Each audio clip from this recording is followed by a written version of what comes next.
Hello, ladies and gentlemen, boys and girls, college football fans, college football playoff fans across the nation and around the world. This is Tim May with the Tim May Show, featuring, as usual, Matt Wilhelm, former national championship. No, you're always going to be a national championship linebacker, but former national championship linebacker with the Ohio State University, Super Bowl winner with Green Bay. Matt, welcome once again to the Tim May Show. We're not going to dilly dally, agree? It is. It's great to be with you, Tim, as always. It's been awesome this season to be able to do this each and every week. I think it keeps me dialed in and plugged into everything Ohio State, which is fantastic. And I think allows us to also get a little critical. Poke the bear, here and there when it's not good enough. And I think that we do have that opportunity coming up against the University of Tennessee, which is going to be an immense challenge. But it's exciting to have a game week this soon after our season essentially being over. Exactly. I mean, the point is, ladies and gentlemen, no matter what happened up until now, Ohio State is hosting Tennessee for the first time ever in a college football playoff game in Ohio Stadium. It's going to be temperature in the low 20s, maybe teens now. Everything keeps sliding down the scale instead of up, Matt. We're going to get to that in a minute. By the way, I've got a brief conversation also with Paul Finebaum, not just Awesome. not just the you know, uh, whatever you want to call him for ESPN. I think he's entertaining no matter what he does. He sets some people off, but ironically, he's a Tennessee grad. So get his thoughts a little bit on this game. Whose game is it more, a referendum for Ohio State or Tennessee, which last won a national championship in 1998, the first year of the BCS. And then also a conversation with G. Scott, the senior, the father of G. Scott Jr., tight end in Ohio State. We haven't talked to him since before the season started, but just wanted to get his take on, the gauntlet maybe this team is facing. It could be one and done. It could be a four-game run to a national championship. You don't know yet, and definitely one and done if you don't win. So let's get back to that a little bit, Matt. I mean, you're kind of facing your mortality as a football team, a 2024 football team, which will uh, never play again if they lose this game. I mean, it'll be a Correct. different iteration next year and stuff. So I don't know. What's the urgency factor you think for Ohio State right now? I think it's extremely high. And I love the fact that you would use the word urgency factor, not a panic meter, right? Because the panic it's not a time to panic. Okay. So there's an immense amount of urgency. And I know that new athletic director, Mr. Bjork has come out and kind of validated that Ryan Day is not going anywhere. So that checks a big box for the leader of this program. And it's not a linchpin on success or lack of success, in the college football playoff that he is in many cases, he will be back. But I do think that this program and the narrative associated with this football team, and I'll say more so than anything, and I'm going to make them kind of guilty in this case, is these seniors, because of the lack of substance on their resume, if I put that nicely, There you go. of the games that really matter, right? And Yeah. that's 0-4 against Michigan. That's not making an appearance in Indianapolis in the Big Ten championship game. In 2022, backing their way into a college football playoff and coming up short against Georgia on New Year's Eve is the claim to fame. But to me, like, those are all losses. That's all losing. That's all not success. And I know that, and the one thing that I can say honestly, hearing from Ryan Day in the last couple of days is, please don't attach a 10-win season and Ohio State football of being success in the same sentence. While ... We talk about the games that you didn't win. That's the one thing that I don't want to become that program, because there are programs out there, and Oh yeah. I know this because my son's being recruited by some of these programs that showcase going to a bowl game that's winning 6 football games, that showcase an 8-win season and finishing third in the conference, or first 10-win season in the last 5 years, and going to a potential January 1 bowl game. That's great. That's fantastic. That's them.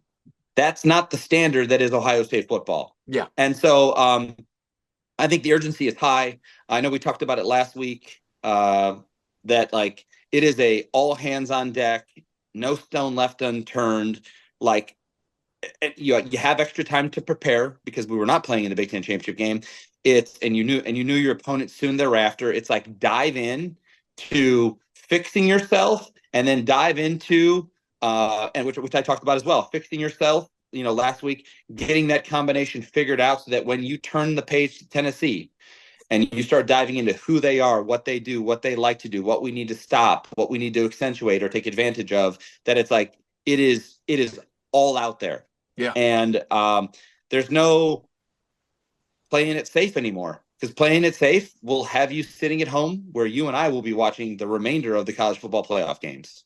Yeah, under our electric heated throw pillow or throw blankie with a little cocoa or something in the cocoa.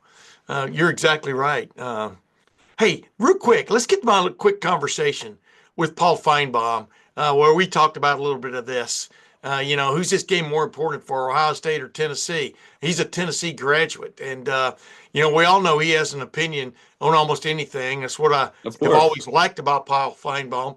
No matter whether you agree with him or not, you're going to hear his opinion. So, without further ado, let's get to my short little conversation with Paul Finebaum.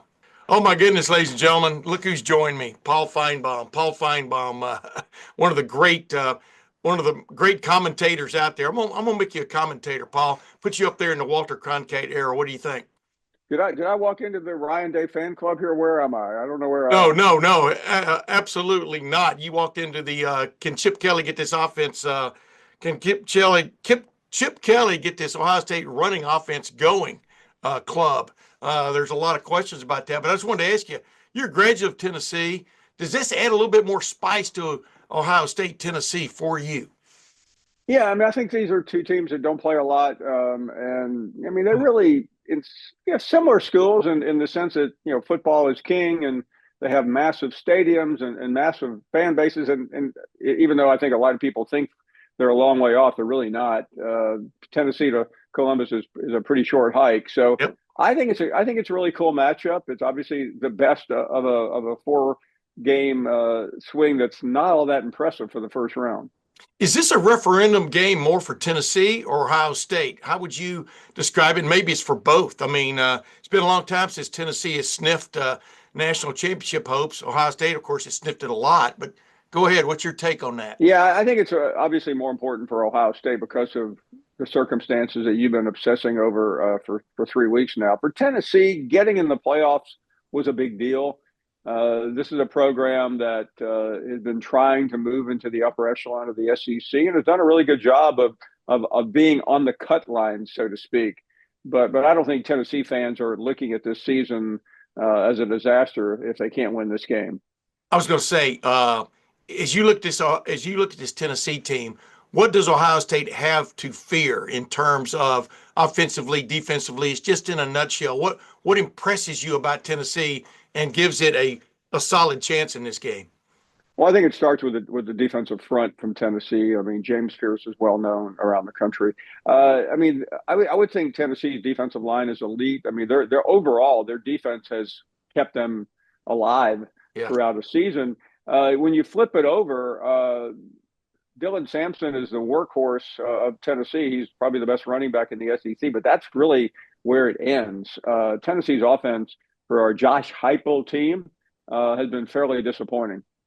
Hey, Paul, are you jumping ahead? Are you excited about watching these first four games of this expanded playoff? You and I'm older than you, but never thought I'd see something like this in my lifetime, to be honest with you, looking back about 40 years ago. But has it brought the excitement, you think, to college football? I guess we got to wait to find out, right? Yeah, I can't say yes automatically. I mean, we are at the front part of the week now, and I mean, what's going on right now? Christmas.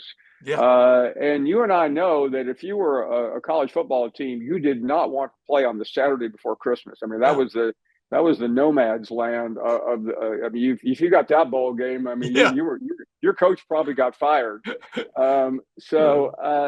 I don't know. I mean, the Friday night, Saturday night. I mean, I think the Saturday night game is a little more attractive. I still can't wrap my arms around this Friday night game, and the two Saturday games, Tim. They're opposite NFL games, Yeah. and they're opposite really more than anything Christmas shopping and travel. I mean, this is by the time we get to midweek, I mean, most people are gone for the holidays. As you and I sit and record this, the forecast for Saturday night in Ohio Stadium is supposed to be something maybe in the mid 20s and dropping, maybe even lower than that. Notre Dame, the games at Notre Dame, obviously Indiana at Notre Dame, and SMU at Penn State. People can say you want to see these Southern teams or a Southern team like Tennessee, but it's really in Knoxville. I've been there many times, not really deep South, but wanted to see these games. Do you think people really wanted to see these kind of games in this kind of weather? No, and I know that's kind of been one of the narratives. I mean, I think people love to watch snow games, but I mean, you want to watch a game where the teams can function. I spent 4 years in Knoxville, Tennessee. There were plenty of December, January, February nights when it was 20 degrees. Yeah. I mean, Tennessee, for those who don't know, Knoxville is at the foot of the Smoky Mountains. I mean, other than Lexington and probably Columbia, Missouri, it would be the coldest place in the SEC as opposed to Austin, where I'll be Friday and Saturday, where I'm already disappointed that the game time temperature is going to be 67 degrees Oh, that's too because bad. I was there 3 weeks ago and it was 80. So I don't think that's a big factor. I mean, I think if you had maybe Florida going up there or Miami, which we probably have to wait the rest of our lifetimes for Miami to make it to this. Yeah. But I just don't think 23 degrees is going to be that big of a deal for a player that lives in Knoxville. All right, last thing, Paul. Midsummer, you were pretty sold on this Ohio State football team, if I remember correctly, on your show, etc. Has Ohio State disappointed you? And I don't know. Is this how? What would you call this last chance romance kind of situation with this 2024 Ohio State football team? Yeah, I mean, it feels a little bit like 2 years ago when the Georgia game was the salvation, and it turned out to be almost the salvation. Yeah. I said I said on the Monday of the Michigan game, I thought this was the most talented team in the country, and then I sat there watching that game like you did, going, "Oh my goodness!" I still think that Ohio State is talented. I mean, being on the Sports Center every day or so, I think I've been asked the Ryan Day question Yeah. a million times. I don't really know what's going to happen if Ohio State loses the game. I think it's going to make for an ugly situation. But whether he'll be fired or not is way beyond my thought process. My guess is no. But I think Ohio State is still capable of getting through this game. I mean, I frankly think they likely will. Can they beat Oregon? Yeah. I mean, I think they can beat Oregon. So I mean, if we're sitting there a month from now, and Ohio State's playing somebody for the national championship, I'm not going to be that surprised. Ladies and gentlemen, Paul Finebaum. Thanks once again, Paul, for joining the Tim May Show. Tim, it's a pleasure. What, do I get paid for this, or is this? Yeah. The check is already in the mail. Okay, always great, Tim. Snail mail. Man, I always appreciate Paul Finebaum, one of the more respected, or let's put it this way, listen to people out there in major college football in current day. And he had some interesting takes on this extended season. How's it really going to go? We're in. Really, Matt Wilhelm, we're in no man's land to a certain extent. No one's been here before.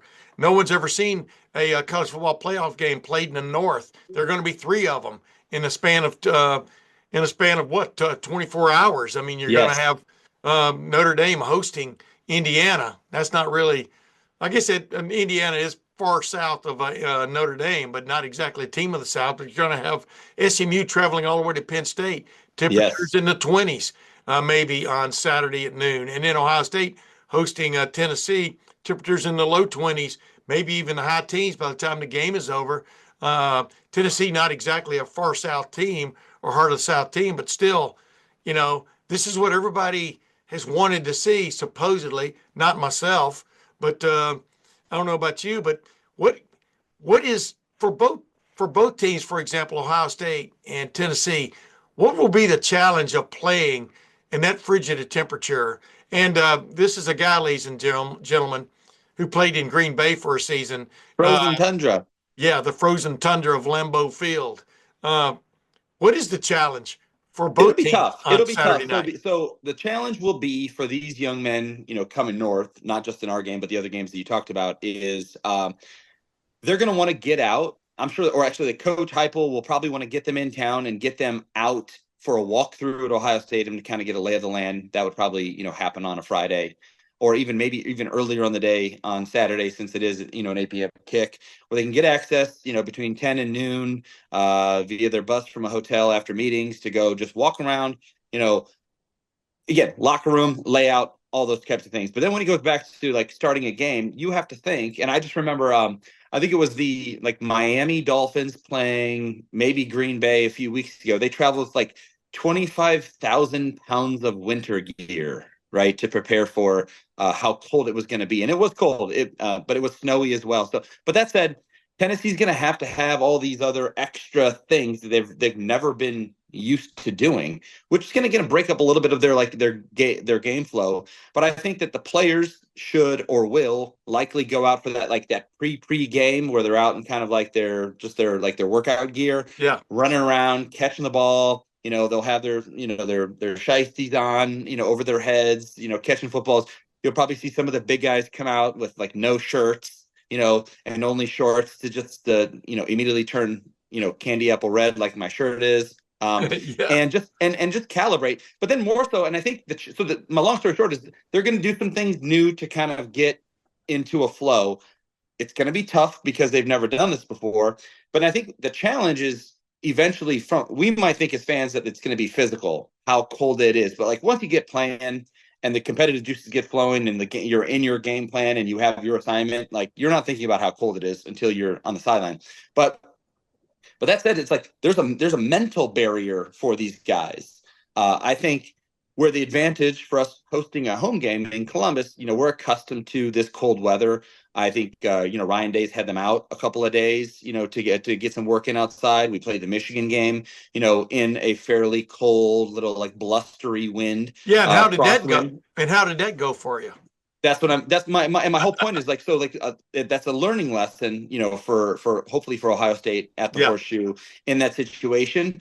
And we've kind of already overcome that mental hurdle, and Tennessee has to overcome that hurdle as the game gets started. So my hopes is that Coach Day and Coach Kelly, as well as Coach Knowles, create a plan to start fast.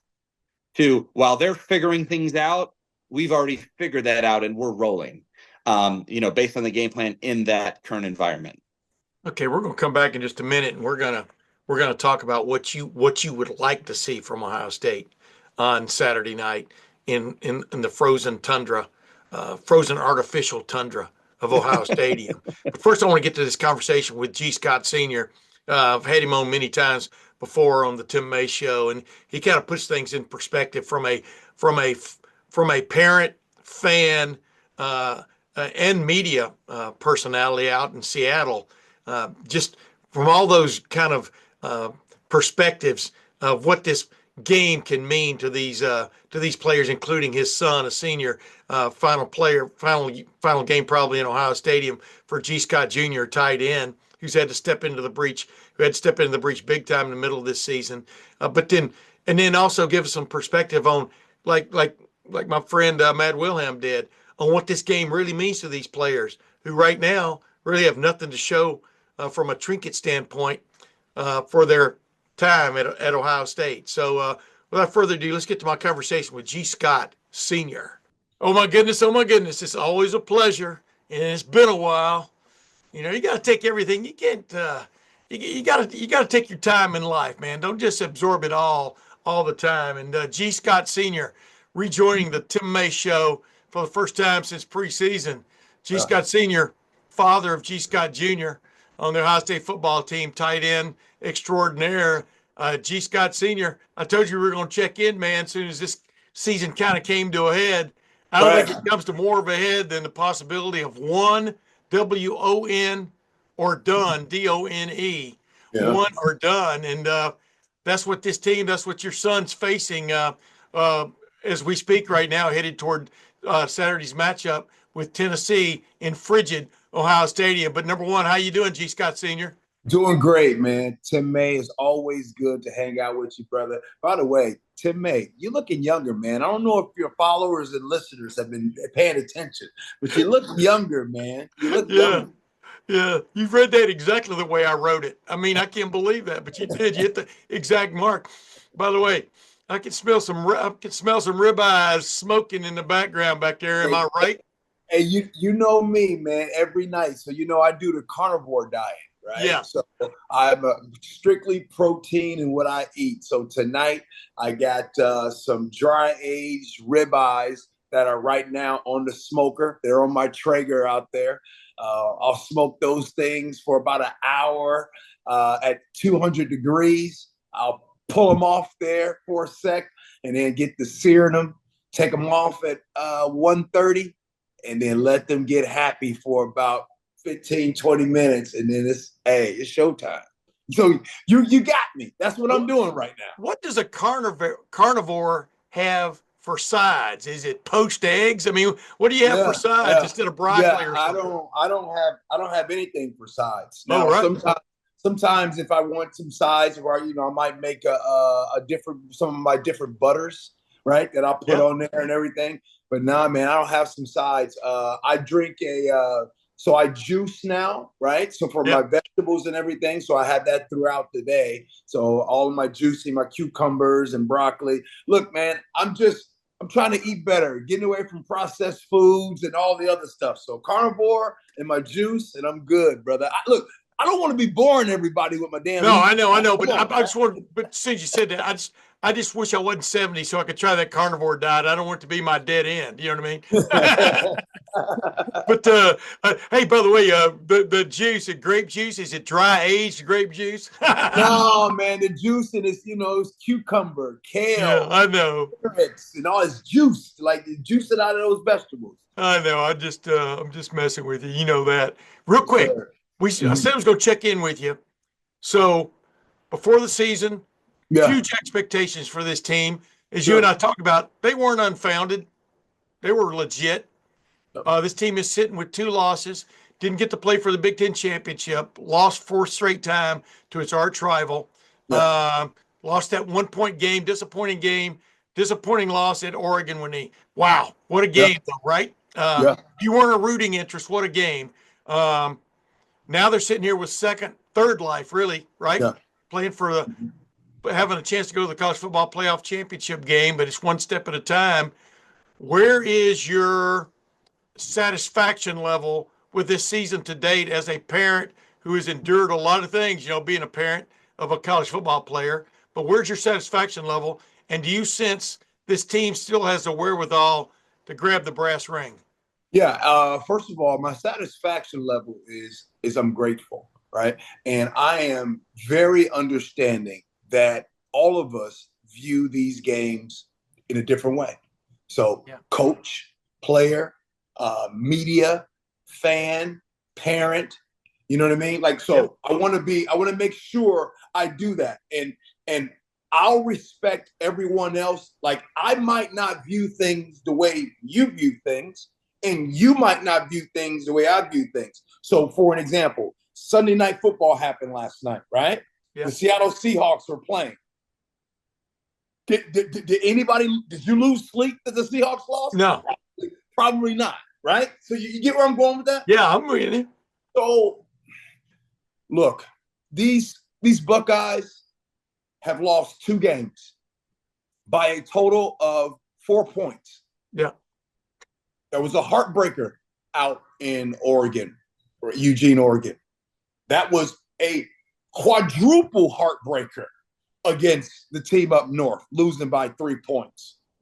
Good way of putting it. Show you that not only is football a game of inches, life is a game of inches. You see what I'm saying? Yeah. So as far as the satisfaction, I'm grateful that I'm still here to watch my sons play, right? Yeah. I'm grateful that the Buckeyes have an opportunity to go take care of business. They are one of 12 teams that are in the college football playoffs that are competing to win a national championship. Now, do I think they're going to win it? Yes. I don't wake up every day thinking losing. Yeah. I don't know any other way. Yes, I think they're going to win. Yes, the first thing they need to do is win on Saturday. Why do I think they're going to win? I think they're going to win because the same way that people are different. What I mean by that is I hate to get too deep into the weeds, but Tim May, when you were in high school and you had a paper that was due a month out, your sense of urgency might not have been where it was as opposed to when it's Sunday night and the paper is due on Monday. Yeah. And you are doing everything like you're on fire. Yeah. The Buckeyes right now are on fire, right? Yeah. There is no tomorrow. That was in Rocky. Anyway, I got you. But there is no tomorrow. No. There is no save it for this or maybe we can work and maybe use that play down the road. So I'll bring it all together. This Buckeye team right now, I believe that they have the sense of urgency that it takes. I don't think anybody's questioning the talent, right? Right. I think right now is they need to get it done. And I think they get it done because the sense of urgency is there. There is no tomorrow. Matter of fact, I'm gonna watch that movie tonight. There is no tomorrow for the Buckeyes. If either you do it this time or not at all. Yeah. You know, for a parent watching it, there's also that sense too, right? I mean, like you and I talked about before we started here tonight. There's no gold pants for the fourth year players. There's no Big Ten championship ring for the fourth year players. There's no national championship ring for the fourth year players yet. You want some kind of trinket, right? You want to see your kid walk away with something. By the way, when did G show up? I'm trying to remember. 20. Yeah, 20. So he's got some trinkets. Yeah, he's got a Big Ten championship ring. But yeah, for the other parents, let's say the fourth year parents, I mean, you want to see something for your kid to put on his shelf, right? I mean, is that the best way of putting it? Yeah, a lot of us want so many things. Would I have wanted some gold pants? Yes. Do I want the Buckeyes to win the national championship? Yes. Did I want them to go undefeated? There's a lot of things that I want. Yeah. Unfortunately, sometimes it's just not in the cards. Now, does it suck? I want everybody to know, I don't want anybody to be thinking that I'm just I'm just super positive. Look, man, I'm human too, right? You think it don't hurt? Yes, it hurts, right? Yeah. However, the whole saying in life is not if you get knocked out, it's how you get back up. And the Buckeyes have an opportunity to do that. National championship? Do I want that as a parent? Yes. 1,000,000%. Yes. Yeah. But in order to get there, obviously Tennessee is first. I would like for the Buckeyes to beat Tennessee, go out there and play their best football. Take care of business. Yeah. I'm not sure because you have all kinds of obligations. Are you going to be able to make it to Columbus? Yeah, I'll be there. Yeah. I'll get there. I'll get there on Thursday night, and be around on Friday. Be around there and take it all in. I hear it's going to be a little bit cold, a little chilly on Saturday, so I guess you got to bundle up a little bit. But look, man, I gotta tell you though, even talking to you right now, this is basically it, right? My son, he has no more years of eligibility. And, being a Buckeye, watching my son and his experience and journey, dropped him off as a boy, and now he is a grown man.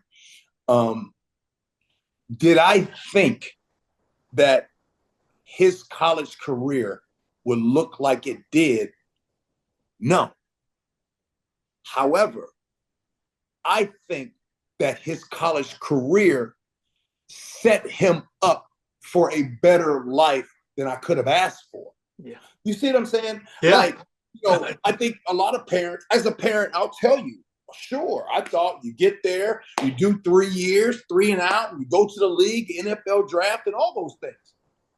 It didn't happen, right? Yeah. But along the way, there were some things that happened with Junior that I couldn't be more proud of. In an era of transfer portal, in an era of, I'm not getting the playing time, let me go, all those things. In the era of people will say something to you, you're no good, and you're this, and you're that, and all those things. It has made him more resilient than I could have ever asked for. And so for that, I'm grateful. Yeah. He's one of those guys. If he was a bird, you'd see all the new feathers on him. You know what I mean? I mean, it's kind of crazy, isn't it? Gee, I mean, there's more to it, like you said, than winning and losing. That doesn't excuse losing when you could have won. You know what I mean? But that's just the end result of the whole process, and I think some people lose sight of that. I wanted to ask you this. You're a straight up guy. You give straight up answers. Where do you stand on the side of, like, for example, Ryan Day at this point? Now, you heard the hue and cry, especially after a fourth straight loss to Michigan. It was almost at times deafening hearing stuff about maybe they should move on to somebody else. And, you and I have talked many times. I very much like Ryan Day for a lot of reasons. And then the new athletic director, Ross Bjork, stepped up and basically didn't just give him a pat on the back or vote of confidence, pretty much said he's going to be the coach in 2025. I'm just wondering, from your vantage point as a parent, what has been the best thing your son has gotten, not necessarily from Ryan Day, but from being around this coaching staff or being around Ohio State football for 5 years? What is the best thing he's come away with? You already talked about it to a certain extent, but it's so much more than football, right? Way more than football. And when G. Scott Jr. was struggling and he had a very hard time, right?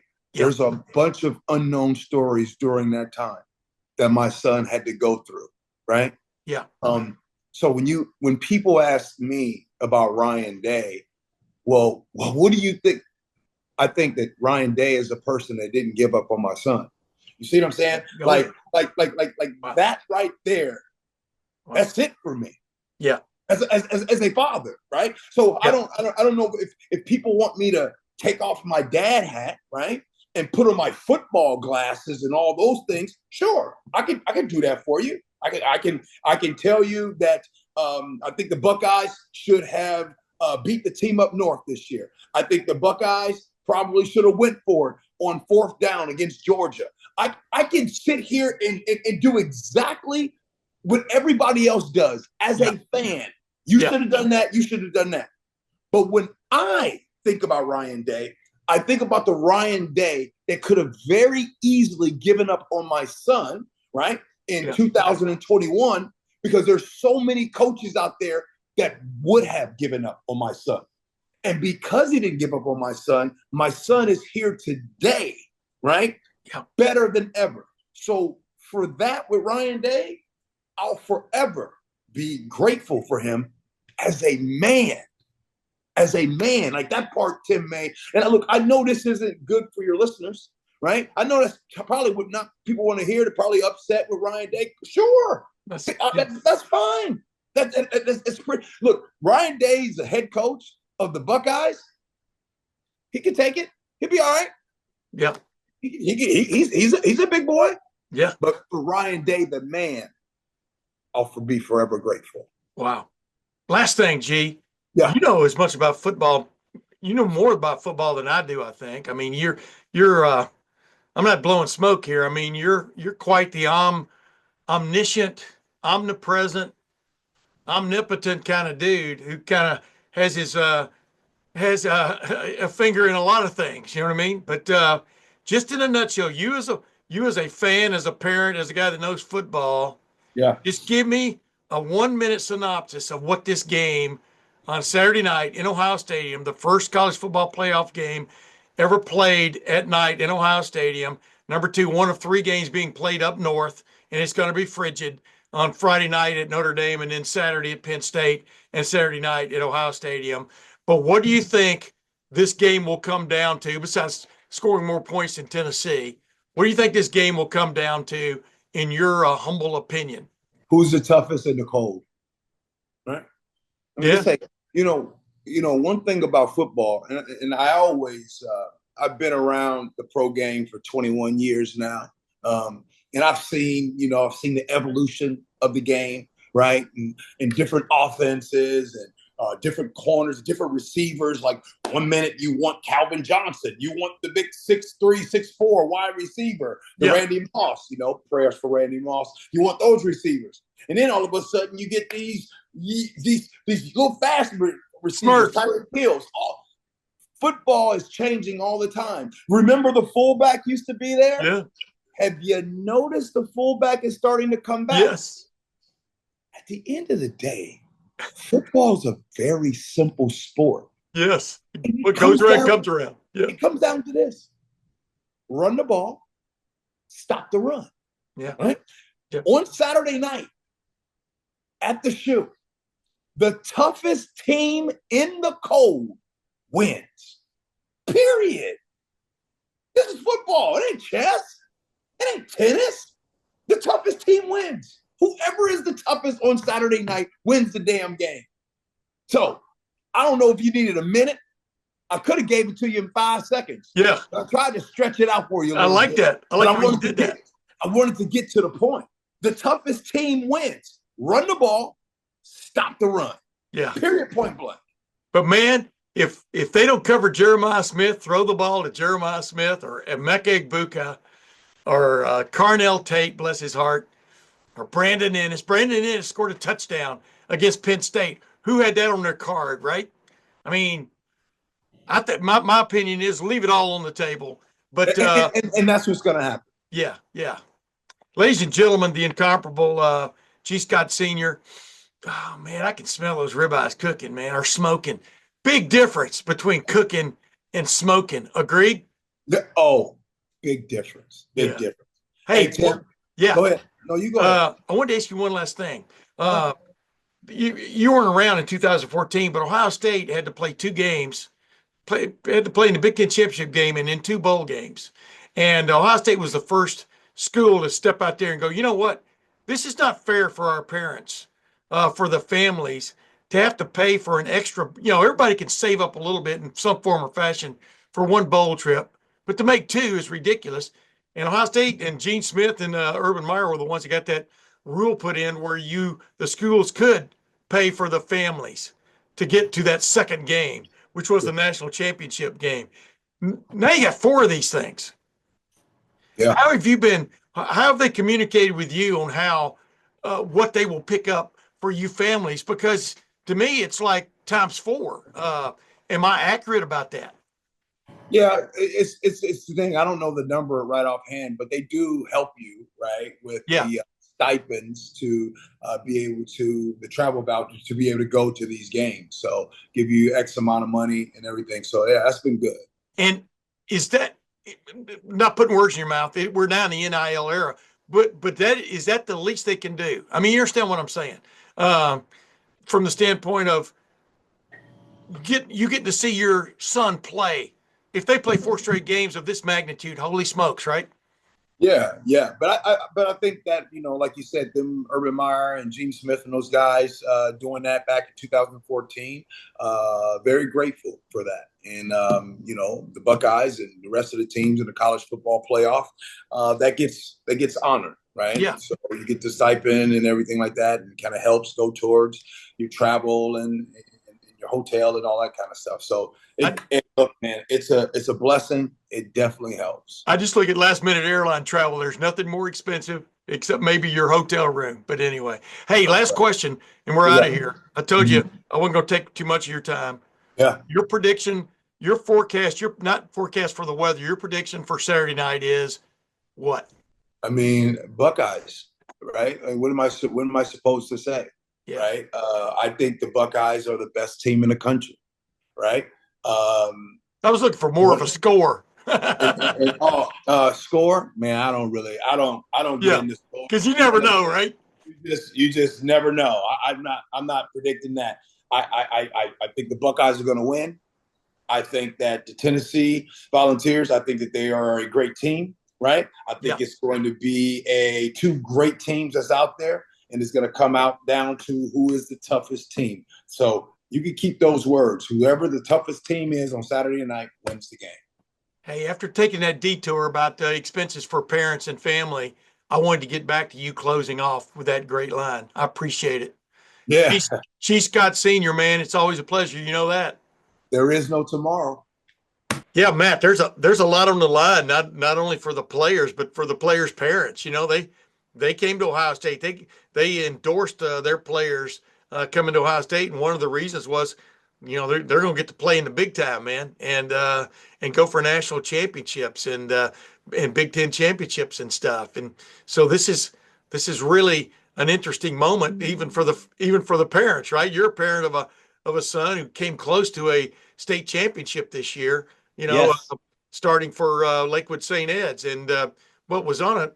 He was on a state championship team last year, right? Do I have He that right? was. Yeah. Yes. So he's got a little bit of that going for him. So, but I don't know, for these parents, sit through thick and thin, the cold, the hot, the rain, the snow, maybe. What does it mean for them?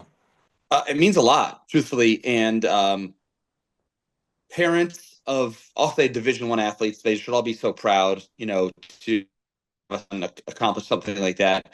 It's such a blessing. And then to play at a school like Ohio State, or be honored and be talented enough to pick Ohio State. Yeah.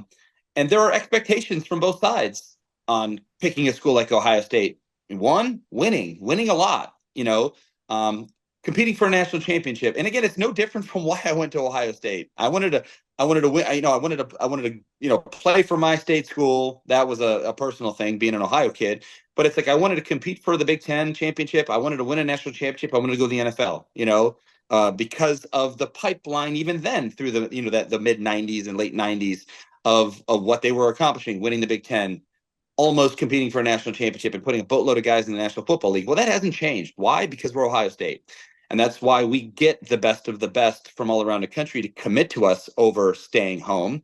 But that said, I'm a humble dude, and I don't tell anybody who I am or what I did or whatever unless you figure out like who I am and what I did. I'll be the last one to tell you. But my dad, when he was alive, would be the first one to tell you who I was and where I'm from and what I did and what I accomplished, right? Yeah. And again, if I was doing this podcast with you, without playing in the National Football League, it's like, oh, playing in the National Football League, great. Super Bowl winner, bang, right? Yeah. Played at Ohio State. Oh, immense respect for that. That's fantastic.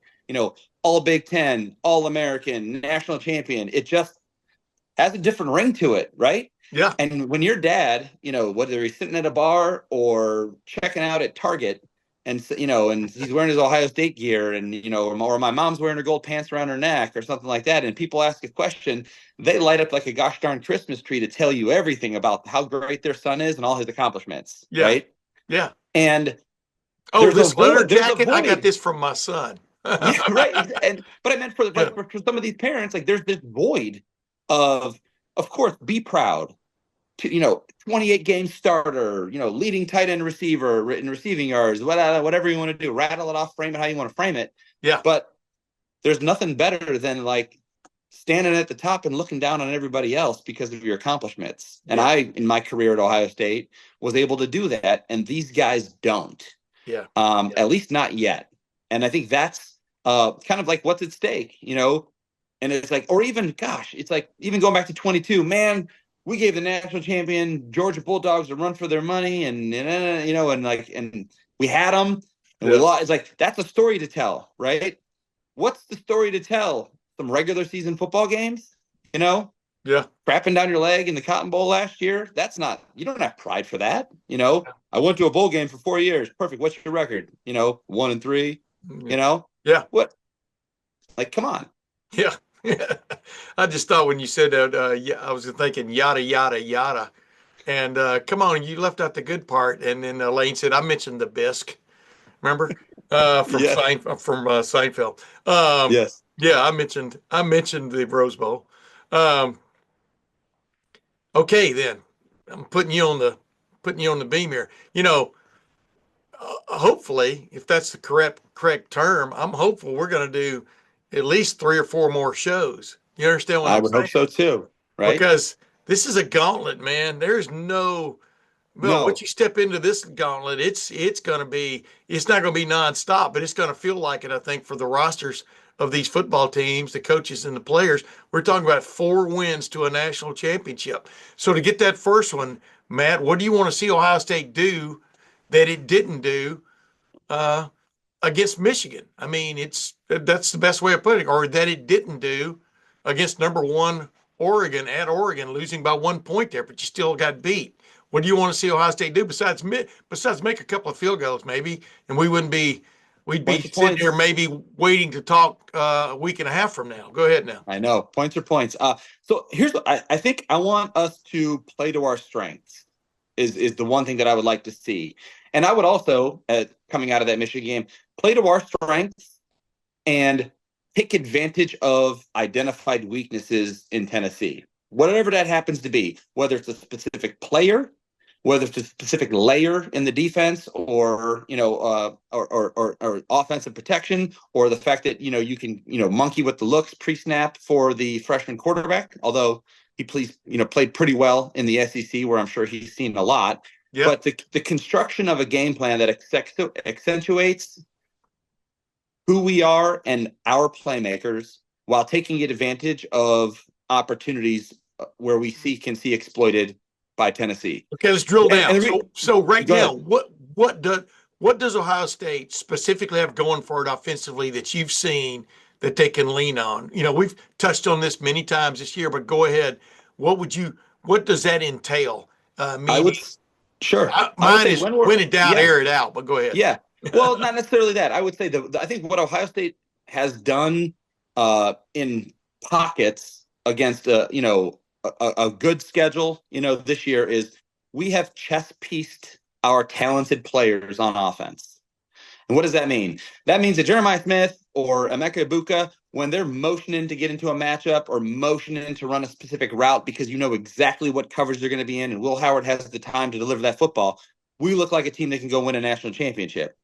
But when we're very vanilla on offense and we're a little safe, and I'm not trying to say be reckless. I'm saying when we play it safe, Yeah. We just line up and play football because we think we're Ohio State and everybody's just going to lay down. That's not the case, especially not now, to your point about it being a gauntlet.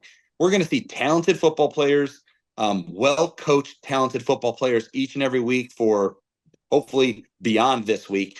And so that's what I would say. And what does that mean? That means also that we may think we can, but we've been proven otherwise because of that last game, that we can just line up and run the football. I don't think that's the case. I just don't. And I know I talked briefly about it. The defensive line is deep and talented at Tennessee. They've got some junkyard dogs down in there that we're going to have to handle. They've got some edge rushers that we're going to have to block, in the passing game. So it's not just going to be impose our will. And it probably won't be like that again for the next 4 weeks if we keep winning. So it's chess piece it. And what does that mean? That means shifts and motions and moving the back and, aligning in empty and, and shifting back into a tight formation. And then you run the football or, get in tight, shift empty, motion a guy back and run a jet sweep. So things that I would hope that we've identified in ourselves coming out of a game where we could not impose our will. Yeah. And we've got to go with an adjacent method to success because they're going to be fast. They're going to be physical. They're going to be nasty. They're going to have athletes. It's okay. Well, we feel like we have the best athletes in the country. Let's put them in a position to win. Let's put them in a position to make plays. And I think if we do that enough, we will come out on the right side of this football game and move on. Yeah. I call that too. I call it the windshield wiper, uh, meaning make things as clear for Will Howard as you can. You understand what I'm saying? I Yeah. mean, what are they throwing up there? Are they throwing fog on the windshield, or is that hail? You know what I mean? Yeah. Well, the other aspect of the offense that I think I'd like to see, and again, without it being a fault and it's safely, is I would love to see that if we can't turn around and hand the football off, that we get into some power read, zone reads, jet sweep situations where there's those actions, and then Will Howard keeps it and gets us 6 yards on the ground. You know Yeah. what I mean? Or Yeah. 15 on the ground, or whatever it may be. You know what I mean?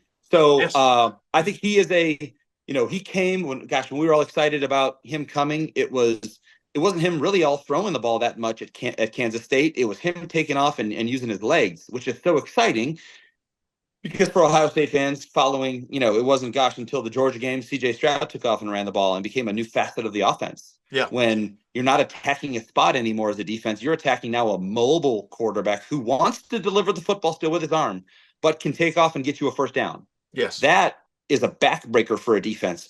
So I want to see the athleticism of Will Howard.